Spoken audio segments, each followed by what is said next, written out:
Is Bitcoin price about to collapse? During this whole week, I was looking at the charts and setting up my risk management strategy since we are quite close to the previous all-time high. So today we're gonna dive deep into some chart analysis and my Bitcoin forecasting scenarios so you can plan ahead for whatever comes up over the next few days. But first, why is the next week completely different for Bitcoin? Well, in order to understand that, we have to first take a step back and look at what happened this previous week.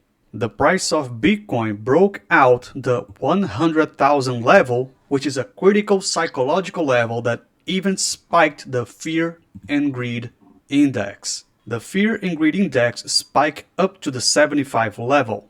This starts to ring bells that we are getting closer and closer to reach the peak and the price is about to reverse to the downside. Even though I personally believe we still have some room to go bullish. But after that last breakout, we found ourselves in a quite difficult scenario because we have no clue what's gonna be Bitcoin's next move. So I started grinding my charts and indicators, but I couldn't draw a clear plan. I mean, the economic outlook is completely uncertain. We are in the dark here. The Fed is keeping rates as they are. Trump and China have not come to a definite and solid deal, and the S&P 500 has hit an inflection point. But at the same time, pretty much all the indicators, M2 global liquidity, Pi cycle, MVRVZ score, RSI, all of them are showing plenty of room for the price to go bullish. But then I came across Camel's Finance daily Bitcoin cycle. You can find the link in the description. Then everything made sense. I plotted some info on my charts, cross-checked the S&P 500 and got deep into the Bitcoin price behavior since the beginning of this bull run. And I realized that we have a 60% of chance of the price going down until the end of May. But before we continue, hit the like button and subscribe. According to the daily cycle, we have a 60 days interval between bottoms with 10% tolerance for more or less, meaning between 54 and 66 days interval until the next higher low. The midpoint between these days confirms the right translated higher high. This means that we are going to have the next major pullback between 5 and 11 of June before we continue to the upside following the daily cycle. So even though I personally do not like the idea, yes, there is some chance of a significant pullback of around 8.34% to the 94,600,000 price. But beyond that, do you see what I see here on those consolidations? What happened this week is completely different from what I saw in the previous one. After the breakout at 90,000 from the end of April until beginning of May, we had a clear uptrend consolidation of around 11.45 degrees, made of higher highs and higher lows, taking some liquidity sweeps on its way up, before the next breakout happened again on May 8. But here's what I found out. That uptrend consolidation lasts around 14 days. But this time is different. You can see here that I've drawn the same liquidity trend line to the upside so we can have a better idea of what's going on. Right here on May 12 at around 105,700,000, we can see the last right translator higher high from the daily cycle. But the problem is I do not see higher highs after this last breakout. Instead, the price went up to 105,700, then came down, consolidating at around 103,000 level.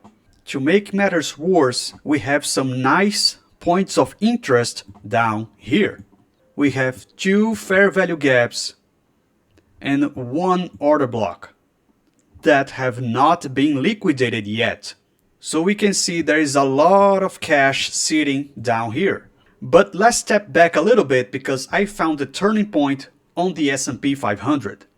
After the sharp drop of Trump's tariffs, we had a 20% recovery at around the 6,000 level.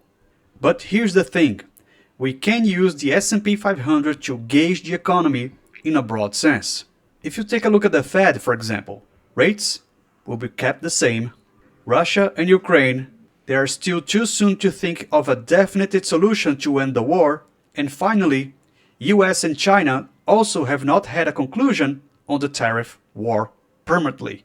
So pretty much we are in an extremely uncertain scenario. And because of that, we can play some possible forecast for the S&P 500. An optimistic scenario would bring the price back up to at least the 6,200 level and continue to the uptrend, which I personally think is quite unlikely. So we can say there is a 10% chance of happening. Next, we have a relatively good scenario. Nothing really happens to the economy, but we may see perhaps some more countries reaching an agreement with the US. Maybe Russia and Ukraine hold a ceasefire, something like that. And here I see a shy recovery of around 6%. This scenario, I think, has a little bit more chance of happening, so I give 20%. Next, we're gonna have the average scenario of 40%. I think this is the most probable. The markets are either optimistic nor pessimistic. Investors will wait and see what happens. We may get some good news, some bad news, but nothing really significant or impactful in the market. So clearly a long consolidation period for the following months on the S&P. I know, not sexy, but I think, in my opinion, this has the highest chance of happening. And lastly, the worst case scenario. Things get worse. Economic indicators are flashing red. Russia and Ukraine will continue the war, and US and China will get back to the tariff war as well. Sad days, but there is a still chance of this happening, so that's why I'm gonna give 30%, right after the average scenario. So what this all has to do with Bitcoin? As you know, the S&P 500 and Bitcoin are correlated. Both can be considered risk assets by most investors. So, do you see the breakout in the resistance level of 5,700? Right here. What do you think is going to happen next? In my opinion, the price will at least test this new resistance and continue to the upside. If you look at our analysis, we have at least 3 scenarios out of 4 in which the price will go down, at least in the short term, before continue to go up in the average and good scenario. We have the good, the average, and the worst case scenarios, summing up 90% of chance. That's a lot. So since Bitcoin is correlated with the S&P 500, yes, I think a pullback in the short term is quite possible. So that's why I forecasted these price behaviors here for Bitcoin. However, I still think there is a slight chance of Bitcoin price to continue to go up. Because if the S&P goes either optimistic, good, or average scenarios, I believe Bitcoin will continue its route to the upside. I also see there is still a long way for the next swing low from the daily cycle to happen, making it quite difficult for Bitcoin to keep consolidating until then.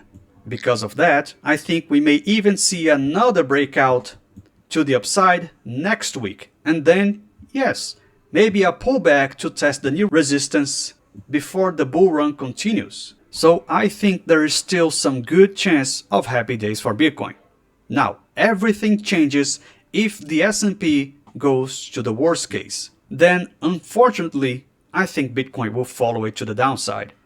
Plus, the daily cycle of the next big swing low and the fact that we are already at the resistance zone, plus the fear and greed index that is already on the grid level, increasing the chances of a reversal. So I will keep a closer look at how the price behaves over the next days.